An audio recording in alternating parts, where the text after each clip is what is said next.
Assalamualaikum warahmatullahi wabarakatuh.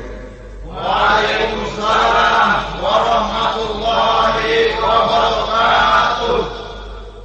Bismillahirrahmanirrahim. Alhamdulillahi rabbil alamin. Wassalatu wassalamu ala ashrafil anbiya'i wal mursalin, imamil muttaqin, sayyidil ghurril muhajjalin, wa ala alihi wa ashabihil mujahidin at-tahirin, amma ba'du. Saudara-saudara kaum muslimin rahimakumullah, sesungguhnya gaya hidup seseorang sangat ditentukan oleh cara bagaimana dia memandang hidup ini. Dengan kata lain, bagaimana seseorang memandang hidup, begitulah dia akan hidup. Oleh sebab itu, untuk mengubah keadaan seseorang harus diawali lebih dahulu dengan mengubah caranya memandang kehidupan ini. Itulah sebabnya dalam surah Ar-Ra'd ayat 11 Allah Subhanahu wa ta'ala menjelaskan, Innallaha la yughayyiru ma biqaumin hatta yughayyiru ma bi anfusihim. Allah Subhanahu wa ta'ala tidak akan mengubah nasib dan keadaan satu kaum sampai kaum itu berusaha mengubah apa yang ada di dalam diri mereka sendiri. Yang ada di dalam diri itu tentu tidak lain adalah rule of thinking, bahasa kerennya state of mind, kata orang Kulon, cara berpikir, cara memandang kehidupan yang akan sangat mewarnai cara orang menjalani kehidupan itu sendiri.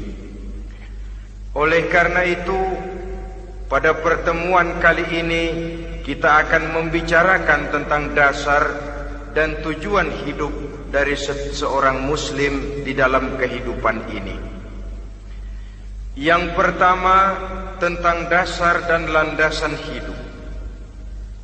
Seorang muslim tak dapat lain mendasarkan kehidupannya dengan Islam. Di dalam mendasari kehidupan dengan Islam ini, Allah Subhanahu wa ta'ala menuntut, Ya ayyuhalladzina amanu dkhulu fis silmi kafah.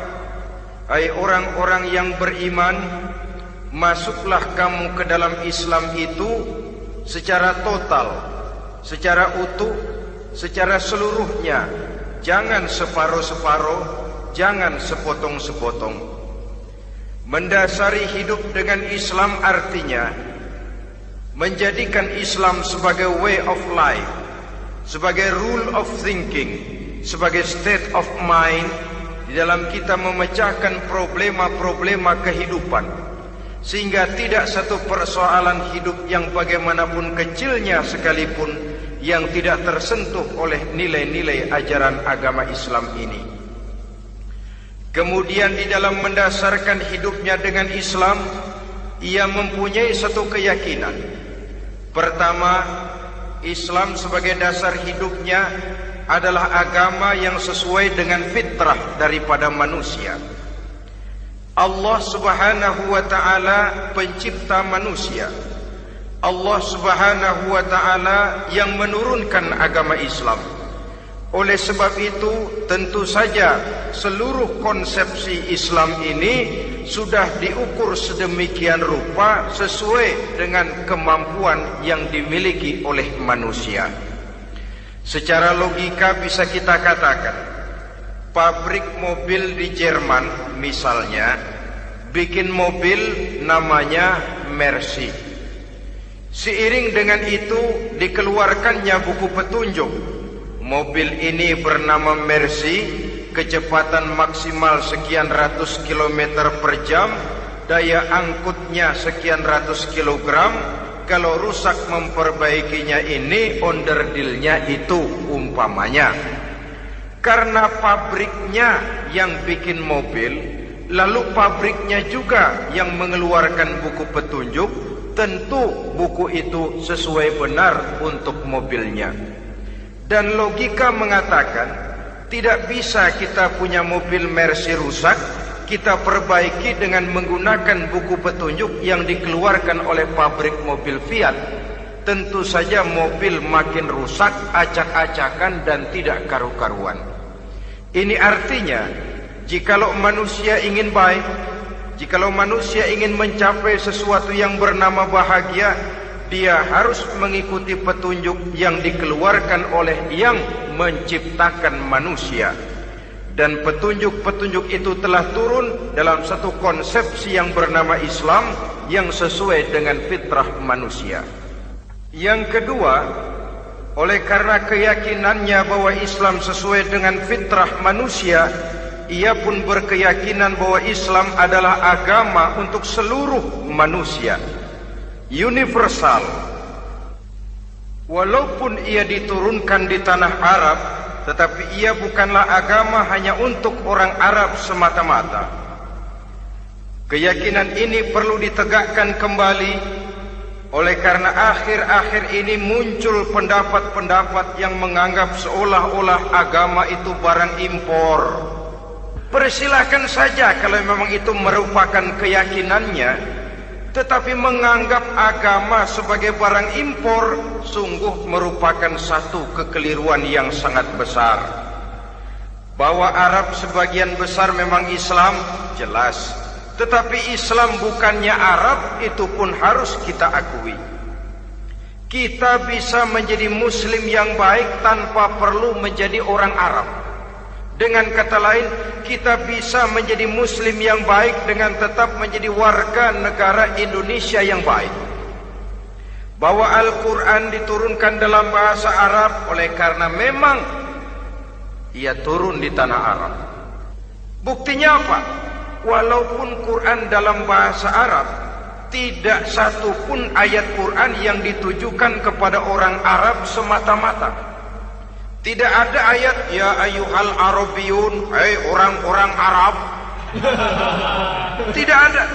Yang ada malah ya ayyuhan nas, wahai manusia. Manusia yang mana? Yang mana saja asal merasa manusia. Kalau tidak merasa manusia, tidak usah terpanggil dengan ayat tadi. Maka dalam mendasari hidup dengan Islam, kita berkeyakinan Islam adalah agama untuk seluruh manusia.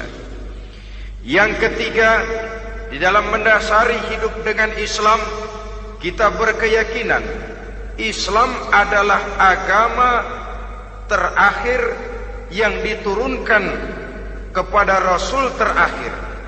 Tidak ada Rasul dan Nabi sesudah Nabi Muhammad, dan tidak ada agama lagi sesudah agama Islam.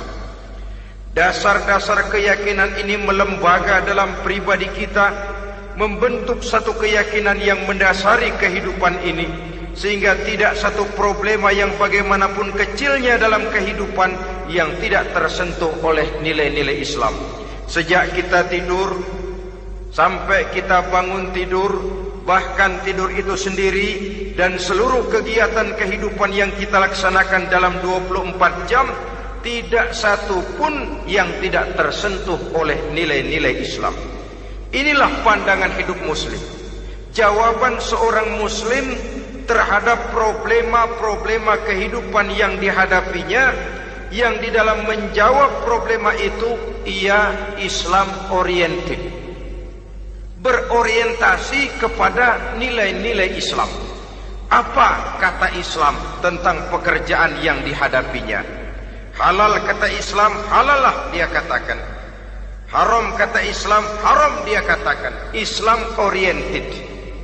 Barometer dalam perbuatannya tidak lain daripada nilai-nilai Islam itu sendiri. Dan kemudian di dalam mendasari kehidupan dengan Islam, ia berkeyakinan Islam adalah satu-satunya agama yang benar. Bahasa kerennya, Islam is the single one, the true religion behind the God. Satu-satunya. Keyakinan ini kelihatannya subjektif, tapi memang inilah pokok daripada kehidupan beragama. Saudara-saudara kaum muslimin rahimakumullah, kalau itulah dasar daripada kehidupan kita sebagai muslim, apa yang menjadi landasannya? Kalau dasar hidup kita Islam, maka landasan hidup kita tidak lain adalah Al-Quran dan Sunnah Rasulullah Sallallahu Alaihi Wasallam. Dunia penuh dengan orang-orang besar, dan setiap orang-orang besar itu mempunyai ajaran-ajaran yang pernah jaya, pernah dikumandangkan, didengung-dengungkan, naik ke panggung sejarah untuk kemudian tenggelam. Satu ajaran hanya akan langgeng, satu ajaran hanya akan tahan lama apabila dia turun dari sumber yang serba maha. Kalau dia turun dari manusia, maka sifatnya hanya musim. Yang namanya musim, saudara-saudara, namanya musim tidak bisa dilarang, tapi kalau sudah selesai habis sendirian. Itu musim namanya. Musim rambutan. Kalau datang musim rambutan, apa bisa dilarang? Gak boleh musim rambutan. Ya tidak bisa, dia akan tumbuh terus. Tapi manakala musimnya habis. Begitulah nasib dari ajaran yang nisbi, relatif dan temporer apabila dia bersumber dari manusia. Maka satu ajaran hanya akan langgeng, tahan lama apabila dia turun dari sumber yang serba maha. Dan itu sudah turun bernama Al-Quranul Karim. Sedangkan sunnah, saudara-saudara, merupakan penjelasan dari apa yang oleh Quran tidak dijelaskan dalam bentuk yang detail, melengkapi apa yang oleh Al-Quran hanya disebutkan dalam bentuk garis besarnya saja. Baik Quran maupun sunnah kita sebut merupakan dasar, landasan yang primer. Sedangkan untuk memahami Quran dan sunnah, kita memerlukan pendapat-pendapat orang yang ahli di bidang itu. Dalam hal ini kita sebut saja dengan ulama. Dan ini merupakan sumber yang sekunder dari landasan hidup kita sebagai seorang muslim. Dua rel ini, Quran dan sunnah, merupakan landasan di mana kereta api Islam ini berjalan. Quran dan sunnah. Saudara-saudara kaum muslimin rahimakumullah, oleh karenanya marilah kita menjadikan Quran dan sunnah ini sebagai imam di dalam kehidupan kita. Bukankah Rasulullah sallallahu alaihi wasallam pernah memberikan pilihan, man ja'alal Qur'ana amamahu qadahu ilal jannah wa man ja'alal Qur'ana khalfahu saqahu ilan nar. Siapa yang meletakkan Quran di depannya, dijadikannya Quran sebagai imam dan dia sebagai makmum, maka Al-Quran akan membimbing dia ke surga. Ya, surga di dunia ini, lebih-lebih lagi surga di akhirat nanti. Sebaliknya, wa man ja'alal Qur'ana khalfahu, siapa yang meletakkan Quran di belakangnya, dia belakangi ajaran dan konsepsi Al-Quran, dia tinggalkan perintah-perintah Al-Quran, maka Al-Quran yang dibelakanginya itu akan mendorong dia ke neraka. Neraka dunia, lebih-lebih neraka di akhirat nanti. Pilihan terserah kita. Jikalau kita mau menjadikan Quran sebagai imam, artinya kita menjadi makmum. Resikonya dimanapun, makmum wajib ikut imam. Imam takbir, makmum takbir, imam ruku, makmum ruku, imam i'tidal, makmum i'tidal. Jikalau Quran imam kita dan kita adalah makmum, maka itu berarti Jikalau ke barat komando Quran, ke barat kita pergi.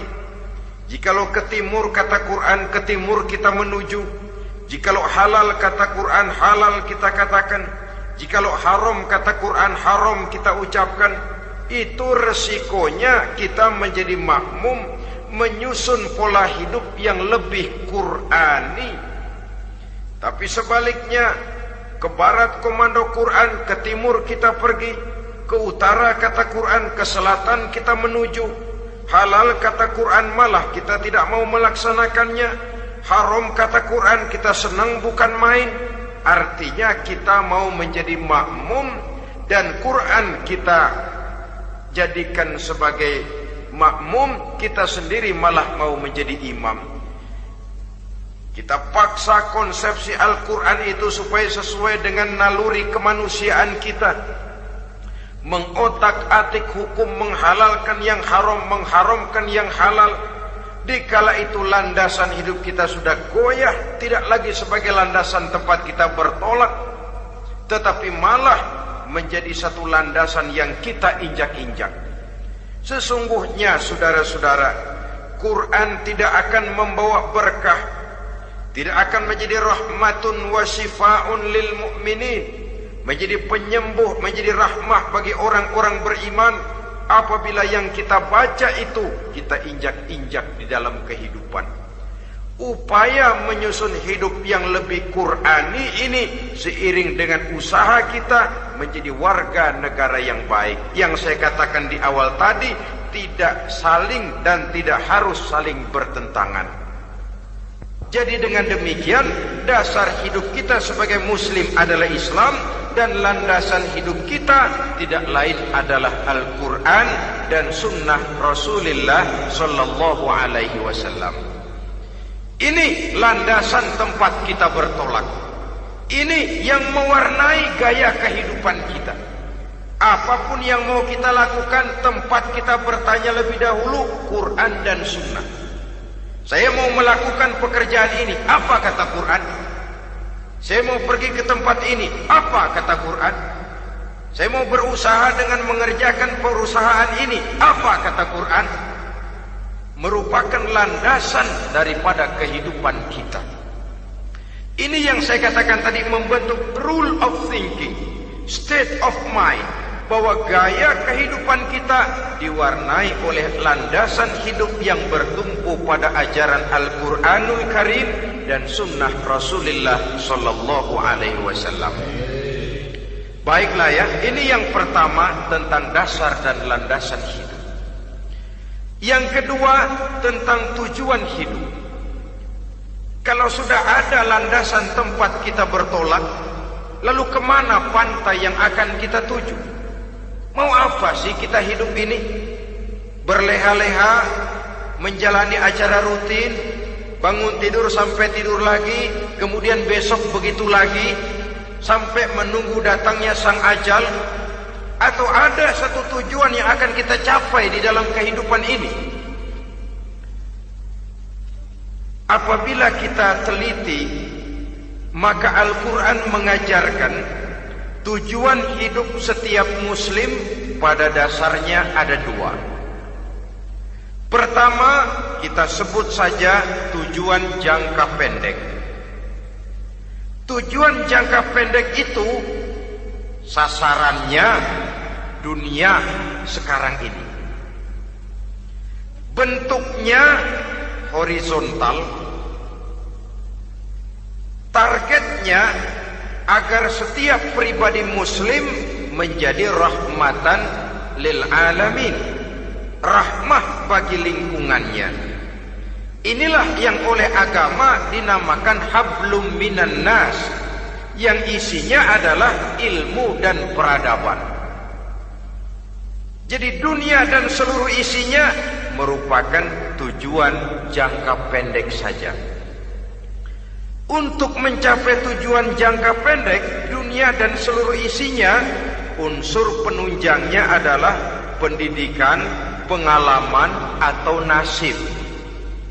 Makin tinggi pendidikan, makin mudah menjangkau hidup. Makin banyak pengalaman, makin mudah menguasai dunia. atau karena faktor nasib.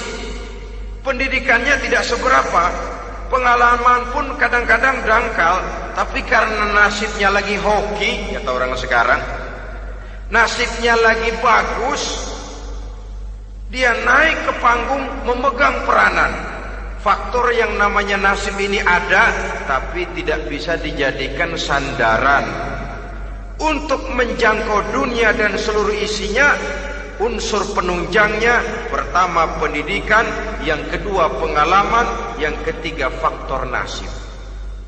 Oleh karena itu, apabila kita ingin mudah mencapai dunia, yang pertama harus kita laksanakan bagaimana menempuh satu pendidikan. Di zaman sekarang orang terangsang untuk hidup dalam pola yang oleh orang-orang priangan disebut hardolin. Saudara tahu hardolin? Itu potongan dari dahar modal ulin.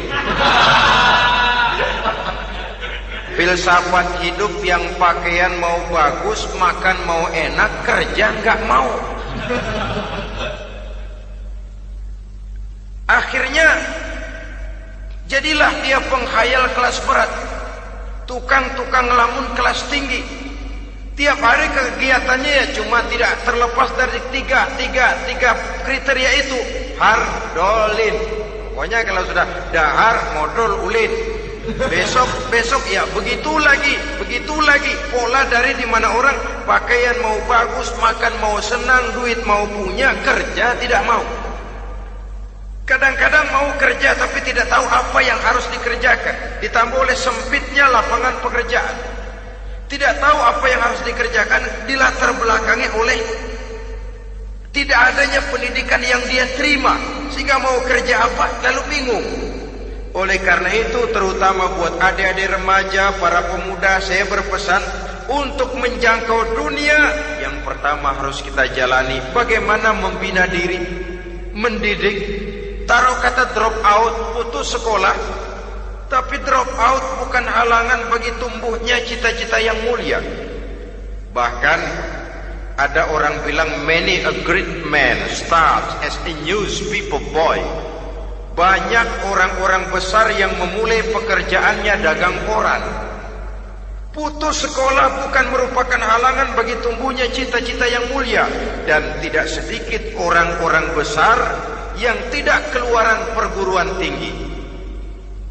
Tidak sedikit orang-orang besar yang tidak merupakan produk dari perguruan tinggi tertentu, tapi kerajinannya belajar, banyak membaca, banyak bergaul, autodidak.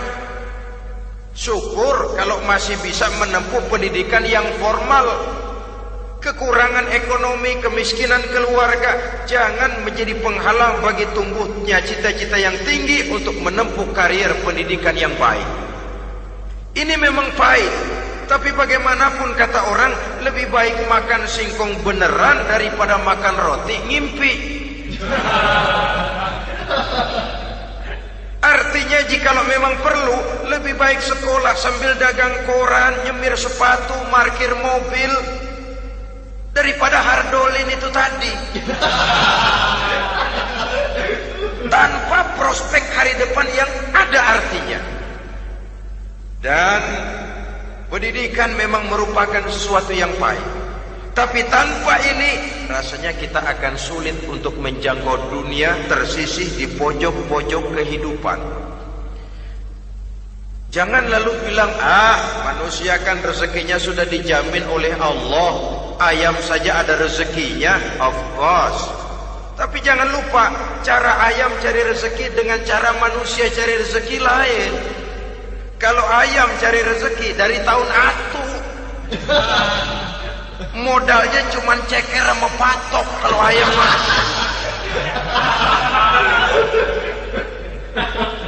asal bisa nyeker, bisa matok, ayam dapat rezeki. Pokoknya kertok dah. Tapi manusia cari rezeki, dia harus cari lapangan kerja. Lapangan kerja sulit. Sudah dapat lapangan kerja, harus punya keahlian. Untuk memperoleh keahlian harus dengan pendidikan. Berhadapan lagi dengan saingan-saingan, karena pasaran tenaga kerja Tiap tahun puluhan kalau tidak ratusan ribu pasaran tenaga kerja yang masuk lapangan kerja. Ini kenyataan. Semakin ke depan oleh tingginya tensi ekonomi, oleh persaingan hidup yang makin tajam, oleh makin menggejalanya pola pikir industrialis yang membuat manusia individu, nilai-nilai semacam ini akan terasa makin berat. Oleh karenanya, tanpa pendidikan sulit untuk menjangkau dunia. Yang kedua, pengalaman, tenaga expert. Sehingga orang mengatakan experience is the best teacher. Pengalaman adalah guru yang paling bijaksana. Dengan pengalaman kita makin dewasa. Dan orang sering mengatakan kegagalan hakikatnya adalah keberhasilan yang tertunda. Jangan takut gagal, kalau itu akan mengantarkan kita kepada pola hidup yang lebih dewasa, lebih tegar, lebih sanggup menghadapi kesulitan-kesulitan. Dan faktor yang ketiga, nasib. Kadang-kadang orang pendidikannya tidak ada, kadang-kadang pengalamannya tidak seberapa, tapi karena nasib, engkongnya misalnya jadi komandan Hansip, dia naik jadi anggota Hansip. Itu karena faktor nasib saja. Yang ketiga ini ada, tapi tidak bisa dijadikan sandaran dalam arti bahwa kita lalu mengandalkan nasib. Lo nanti udah gede mau jadi apa? Gua sih gimana nasib aja dah. Jadi orang syukur, jadi gembel nasib. Tidak bisa kita menghadapi hidup dalam satu alur spekulasi. Tidak bisa kita menjalani skenario kehidupan ini dengan bersikap untung-untungan. Karena kehidupan walaupun tidak bisa dipastikan, paling kurang bisa dirancang, bisa direncanakan, bisa ditargetkan, bisa dianalisa kemungkinan-kemungkinannya. Walaupun tidak bisa dipastikan, tapi bisa diperhitungkan. Sebagai manusia yang terikat oleh causality, oleh hukum sebab akibat, sewajarnya kita memperhitungkan kemungkinan-kemungkinan itu. Kira-kira 5, 10, 15 tahun yang akan datang, sejauh mana kesulitan-kesulitan dalam kehidupan ini, sejauh mana persaingan dalam hidup, sejauh mana tenaga kerja dibutuhkan, sejauh mana keahlian dan skill menunjang ke arah itu. Kalau tidak, kita akan tersisih di sudut-sudut kehidupan untuk lebih banyak jadi penonton daripada menjadi pemain. Padahal kita ingin jadi pemain, kita ingin aktif, kita ingin punya peranan karena kita oleh agama dituntut menjadi rahmatan lil alamin, menjadi rahmah bagi lingkungan di mana kita tinggal, mewarnai lingkungan, bukan cuma diwarnai oleh lingkungan itu sendiri. Itu tadi tujuan jangka pendek sebagai tujuan yang pertama. Yang kedua, tujuan jangka panjang. Tujuan jangka panjang ini sasarannya adalah akhirat. Bentuknya vertikal, targetnya adalah mardotillah atau ridho daripada Allah. Dan ini yang oleh agama dinamakan dengan hablum minallah, tali vertikal yang menghubungkan manusia langsung dengan Tuhannya. Untuk mencapai tujuan jangka panjang akhirat ini, unsur penunjangnya adalah prestasi ibadah. Kalau untuk tujuan jangka pendek, dunia dan seluruh isinya, pendidikan, pengalaman, dan nasib memegang peranan yang sangat penting, maka untuk akhirat, pendidikan, pengalaman, nasib tidak punya pengaruh banyak. Unsur penunjangnya adalah prestasi ibadah. Bagaimanapun tinggi pendidikan, bagaimanapun banyak pengalaman, tanpa prestasi ibadah, nol besar kita dalam pandangan Allah Subhanahu wa ta'ala. Saudara-saudara kaum muslimin rahimakumullah, itu sebabnya seorang muslim sholat, puasa, haji, zakat, yang kalaupun ada target dunia itu cuma side effect saja, sekedar satu efek sampingan. Target utamanya tetap tujuan jangka panjang, akhirat dan ridho Allah. Kenapa kita sholat? Untuk mencari ridho Allah. Kenapa kita laksanakan ibadah haji? Untuk mencari ridho Allah. Kita bangun di keheningan malam untuk mencari ridho Allah. Kalau ada akibat dunia, itu cuma akibat sekunder saja. Ada misalnya orang karena tekun ibadah rezekinya lancar, itu baru persekot, baru tanda jadi. Kadang-kadang persekotnya saja sudah nikmat kok, apalagi cashnya, kontannya. Sebaliknya kalau ada orang rajin ibadah rezekinya seret, jangan jadi alasan. Kok lu nggak sembahyang? Alah, tetangga gua rajin sembahyang melarat terus. Ya memang sholat itu bukan dengan target dunia, target akhirat, saudara-saudara.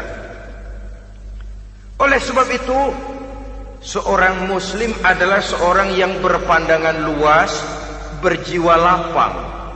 Maksudnya apa? Tujuan jangka pendek dan jangka panjang ini harus dia raih kedua-duanya. Ini yang oleh Al-Quran diajarkan agar setiap muslim mencapai fid dunya hasanah wa fil akhirati hasanah. Kebaikan di dunia, kebaikan di akhirat. Itu arti hasanah. Jangan macam orang dulu, punya istri dua pergi haji. Yang satu yang muda istrinya namanya Hasanah, yang satu namanya Khadijah. Waktu tawaf keliling Ka'bah, si suami ini nggak bisa doa apa-apa kecuali Rabbana Atina itu. Tiap putaran Rabbana Atina fid dunya hasanah wa fil akhirati hasanah. Putaran kedua Rabbana Atina fid dunya hasanah wa fil akhirati hasanah. Ini istri tuanya yang namanya Khadijah dengerin aja. Akhirnya di satu saat dia colek suaminya, "Bang, mentang-mentang Hasanah bini muda disebutin melulu. Saya dong disebutin dalam doa." "Iya deh, ntar putaran selanjutnya." Suaminya blow on juga. Putaran kedua dia baca Rabbana Atina fid dunya hasanah wa fil akhirati Khadijah.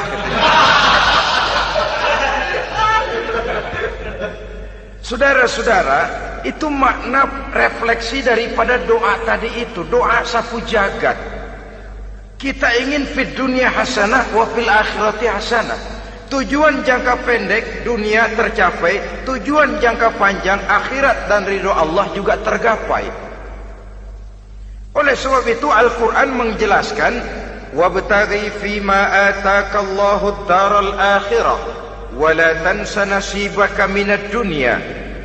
Dengan karunia yang diberikan Allah kepadamu, carilah bahagia akhirat.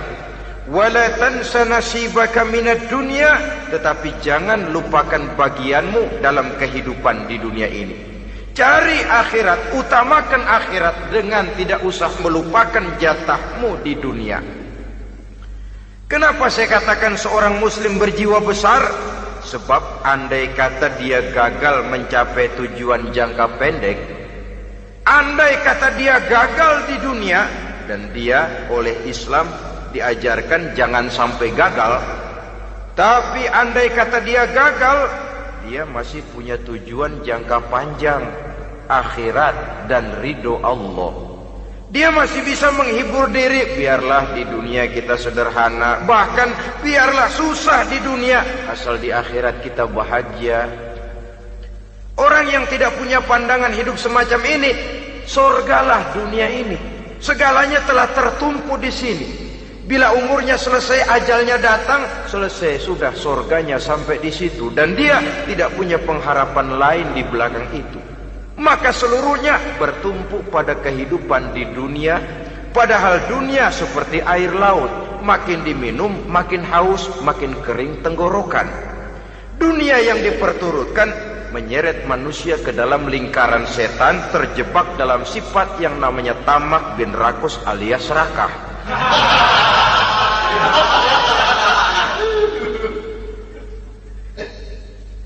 kata dia gagal untuk tujuan jangka pendek, dia masih punya tujuan jangka panjang, akhirat.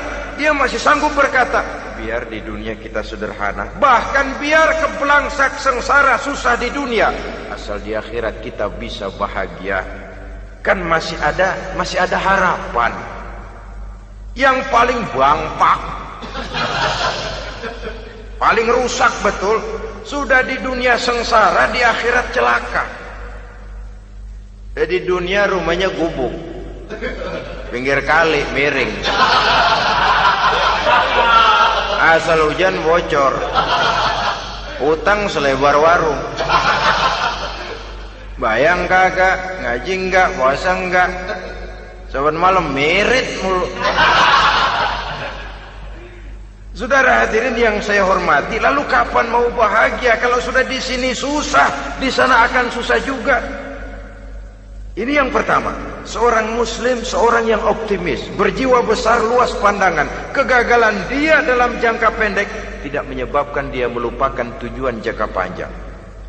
Yang kedua, positifnya apa?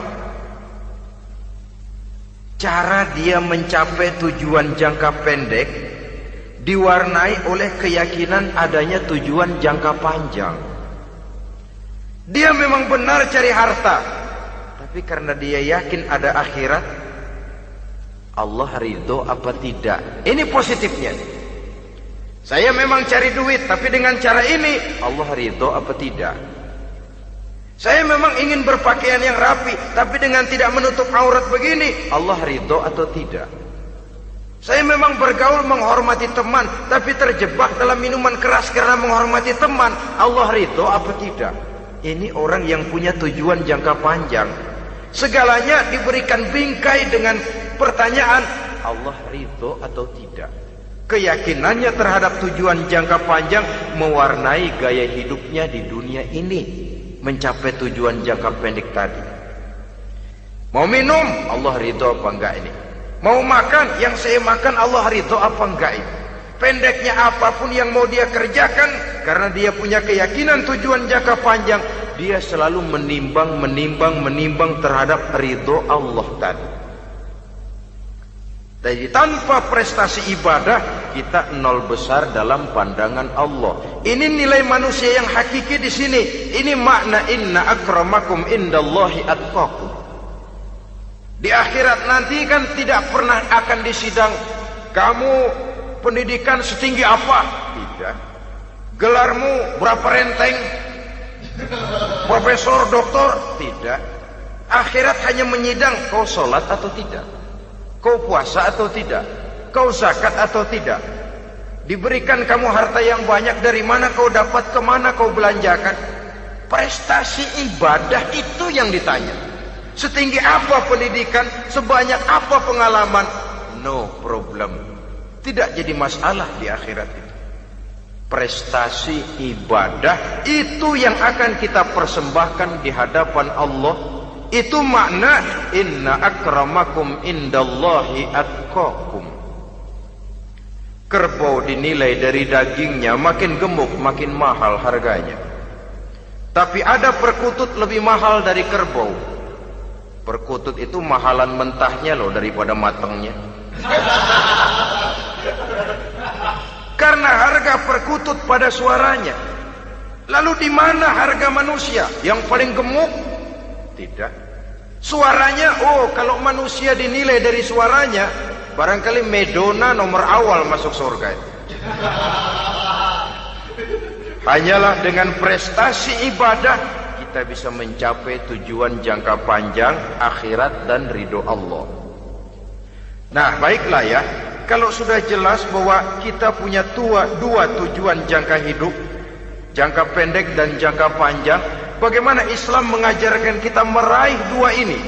Pada prinsipnya Islam mengajarkan sistem keseimbangan. Dalam berbagai aspek kehidupan, keseimbangan ini nampak dengan nyata diajarkan oleh agama kita. Seperti ayat yang saya bacakan tadi. Dengan karunia yang diberikan Allah kepadamu, cari negeri akhirat, tapi jangan lupakan bagianmu di dunia ini. Dalam bentuk yang lebih nyata, bekerjalah untuk duniamu seolah kau akan hidup buat selamanya, tapi bekerjalah buat akhiratmu seolah kau akan mati besok. Manifestasinya dalam kehidupan, misalnya orang kaya diperintah membantu yang miskin, tapi orang miskin dianjurkan berusaha. Jangan mengandalkan hidup kepada yang kaya, seimbang. Kamu kaya, betul Pak, bantu yang miskin. Kamu miskin, iya Pak, berusaha, seimbang. Tuan rumah diwajibkan menghormati tamu, tamu diwajibkan tahu diri, seimbang. Jadi bagaimana kalau sudah kita bekerja di sawah, di ladang, di pasar, di kantor, anggap kita akan hidup selamanya agar timbul gairah kerja. Tapi kalau sudah sholat, anggap kita akan mati besok supaya timbul khusyuknya. Nah, titik tekannya di mana? Stresnya itu.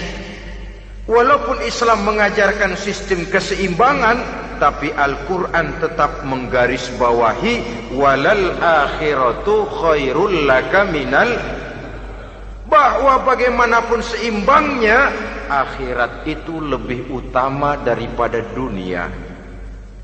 Bagaimana implementasinya?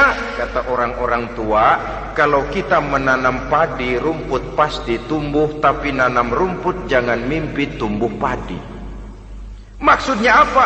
Kalau satu perbuatan kita niatkan karena Allah, dunianya pasti ikut. Tapi kalau satu perbuatan diniatkan karena dunia semata-mata, akhirat akan hilang. Sebab itu, biasakanlah berbuat sesuatu baik untuk tujuan jangka pendek, lebih-lebih untuk tujuan jangka panjang, dengan motif lillahi ta'ala. Jadi saya ulangi, satu perbuatan kalau sudah diniatkan karena Allah, dunia biasanya ikut. Tapi kalau diniatkan karena dunia semata-mata, akhirat akan luput.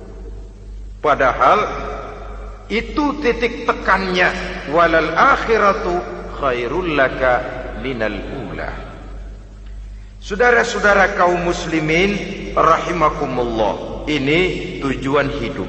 Jadi landasan tempat kita bertolak sudah jelas, pantai yang akan kita tuju dalam kehidupan ini juga sudah nyata. Kita ingin mencapai apa yang dinamakan fid dunya hasanah wa fil akhirati hasanah.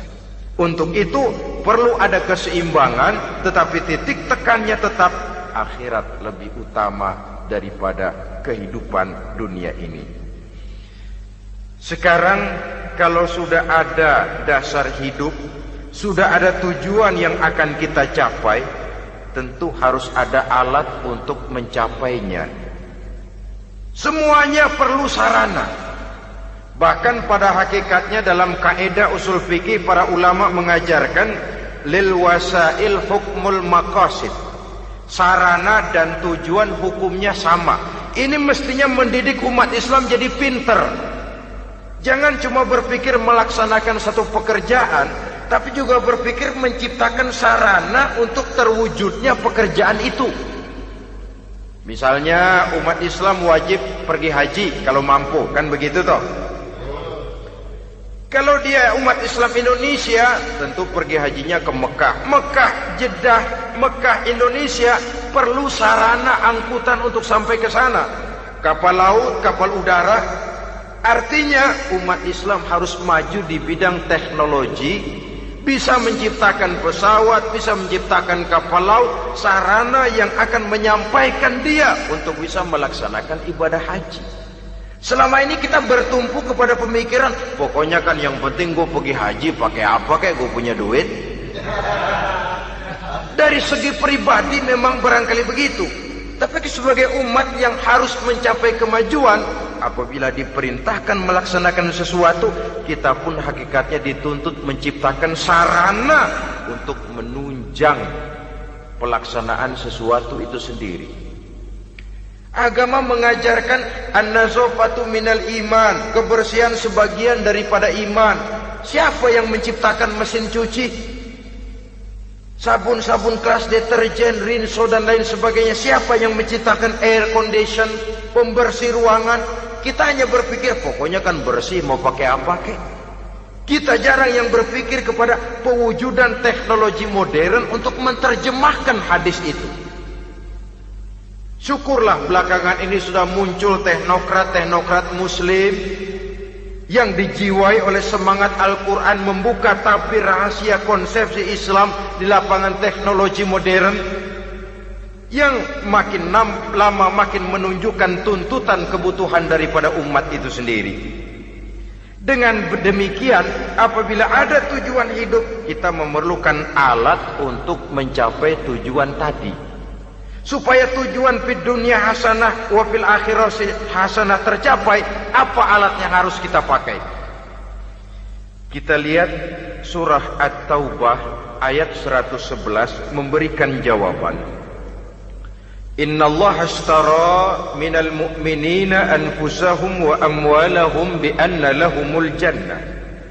Sesungguhnya Allah telah membeli dari orang-orang beriman diri mereka, harta mereka, bahwa sesungguhnya bagi mereka adalah surga. Coba kita simak ayat ini sejenak, akan nampak dengan jelas bahwa ayat ini hakikatnya merupakan satu transaksi yang nyata benar antara kita dengan Allah. Transaksi jual beli sudah terjadi, dan itu langsung dengan Allah, tertuang dalam pernyataan Quran. Pembeli Allah, penjual kita orang-orang beriman, dagangannya adalah anfus dan amwal, harganya adalah surga. Itu sudah tanda tangan pernyataan kita siap jual beli ya Allah. Apalagi baiat kita apa? Inna solati wa nusuki wa mahyaya wa mamati lillahi rabbil alamin. Solatku, ibadahku, hidup dan matiku cuma untuk Allah Tuhan seluruh sekalian alam. Minimalnya 5 kali sehari semalam baiat ini kita ulang dan kita ulang. Kenapa lalu kita tidak konsekuen? Dalam konteksnya dengan persoalan, maka alat hidup kita itu ada 2. Pertama, anfus. Ini bentuk mufrad dari jamaknya, bentuk jamak dari mufrad nafsun. Biasa diterjemahkan dengan diri. Yang dimaksud dengan diri adalah kepribadian. Yang dimaksud dengan kepribadian ialah kekayaan yang kita miliki dalam kepribadian kita. Artinya bisa tenaga, pikiran, konsep, gagasan, wewenang, ide, pangkat, jabatan, kemampuan, keahlian, skill, itu semuanya masuk ke dalam anfus, diri. Sedangkan amwal bentuk jamak dari mufrad malun, biasa diterjemahkan dengan harta. Pengertian di sini ialah seluruh bentuk-bentuk materi yang berada di bawah kekuasaan kita. Bisa rumah, bisa uang, bisa tanah, bisa kebun, bisa pabrik, bisa peternakan, itu semuanya amwal. Nah, baik anfus maupun amwal, diri, tenaga kek, pikiran kek, harta kek, pangkat kek, jabatan kek, wewenang kek, keahlian kek, untuk tujuan jangka pendek harus jadi rahmah bagi lingkungan. Untuk tujuan jangka panjang harus menunjang jalan menuju ridho Allah. Jadi kalau pangkat kita menjauhkan kita dari ridho Allah, itu bukan nikmat tuh, azab. Punya pangkat bukan melakukan kebaikan, malah melakukan kejahatan, setidak-tidaknya berdiri di belakang kejahatan,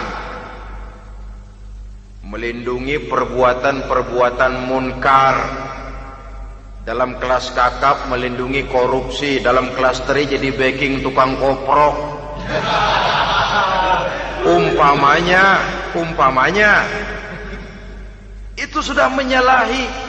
Alat tidak digunakan untuk mencapai tujuan, itu untuk tujuan jangka pendek. Lalu amwal harta, uang, tanah, rumah, kebun untuk tujuan jangka pendek harus menjadi rahmah bagi lingkungan. Sedang untuk tujuan jangka panjang, baik diri maupun harta harus menunjang jalan menuju ridho Allah, harus meningkatkan prestasi ibadah kita kepada Allah Subhanahu wa ta'ala. Malah yang namanya amwal ini tanggung jawabnya lebih berat loh saudara. Kalau saudara diberikan ilmu, sidang akhirat cuma satu. Ilmumu kau amalkan untuk apa?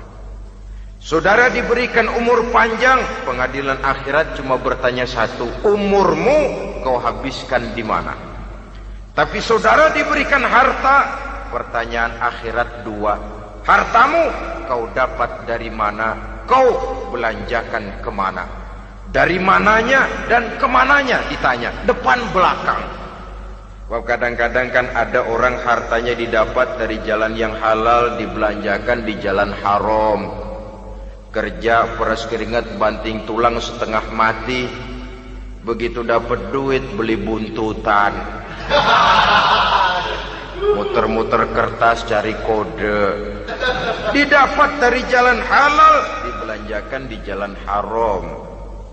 Atau didapat dari cara yang haram, dibelanjakan di jalan yang baik. Menang judi, nyumbang pesantren. Nabi mengajarkan innallaha thayyibun la yaqbalu illa thayyib. Allah itu baik dan hanya menerima yang baik-baik saja. Tidak bisa mencuci kain dengan air najis. Kain akan tetap kotor. Saudara-saudara kaum muslimin rahimakumullah. Oleh karenanya masalahnya terpulang kepada kita, pandai-pandailah membagi orientasi. Suatu saat tenggelam kita dalam kesibukan dunia dan seluruh isinya untuk mencapai tujuan jangka pendek. Lain saat tenggelam kita memfanakan diri untuk mencapai tujuan jangka panjang, akhirat dan ridho Allah. Karena kehidupan ini bukan berjalan tanpa batas. Umur ini bukan satu karunia tanpa pertanggungan jawab. Satu saat setuju atau tidak, rela atau terpaksa, kita akan sampai kepada garis finish daripada perjalanan kehidupan dunia ini. Yang memang merupakan satu perjalanan panjang, a walking tall. Kata orang Kulon, a walking tall, satu jalan yang demikian jauhnya. Entoh kita akan sampai ke garis finish. Bila datang ajal, senja kehidupan datang, malam menyelimuti. Datangnya tidak pernah kita sangka, tapi sekali dia datang, tidak satu kekuatan yang bisa menolak. Kehadirannya tidak pernah kita harapkan, tapi satu kali dia datang bertamu, pasti terjadi. Dan itu pasti akan kita temui. Alangkah malangnya pada saat kembali itu datang, kita tidak punya prestasi ibadah. Lalu apa artinya prestasi dunia? Apa artinya tujuan jangka pendek kalau kita harus kehilangan tujuan jangka panjang? Rumah kita yang besar, pangkat kita yang tinggi, harta kita yang banyak, bisakah menolong kita untuk kalau sudah kumpul di padang mahsyar nanti? Malaikat, jangan gebugin saya, rumah saya harga 2 miliar.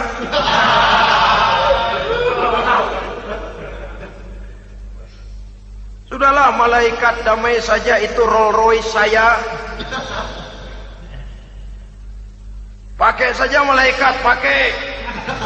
Kata malaikat, gue budak, gue nggak butuh gituan.